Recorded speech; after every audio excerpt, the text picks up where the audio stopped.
ఇంతియాజ్ గారు, ఉత్తరాంచల్ యూనివర్సిటీలో పిల్లలకి అంటే మన సౌత్ స్టూడెంట్స్ అక్కడికి వచ్చి చదువుకునే వాళ్ళకి స్కాలర్షిప్స్ లాంటివి ఏమైనా ఉంటాయా? అంటే మంచి మార్కులు ఇంటర్లో మంచి ర్యాంకులు మార్కులు తెచ్చుకున్న వాళ్ళకి ఏమైనా స్పెషల్‌గా మేడం, ఉంటాయా? For south Indian students we have diversity scholarship అనమాట. ఓకే.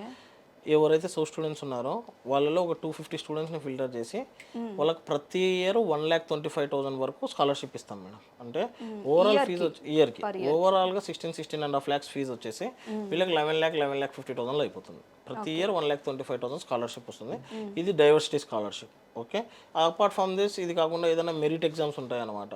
మెరిట్ ఎగ్జామ్స్లో ఏదైనా బెటర్గా పర్ఫామ్ చేస్తే మళ్ళీ ఇయర్లీ 50,000 to 1 lakh మినిమం అనేది వాళ్ళకి మళ్ళీ స్కాలర్షిప్ వస్తుంది. తగ్గించొచ్చు. అంటే టాప్ ఓకే. ర్యాంకింగ్లో ఉన్న వాళ్ళు. ఓకే. ఇలా కొంతమంది స్టూడెంట్స్ ఓన్లీ స్కాలర్షిప్ పైన కూడా ట్యూషన్ ఫీజు ఫ్రీగా చదువుకునే వాళ్ళు కూడా ఉన్నారు మన స్టూడెంట్స్. ఓహ్!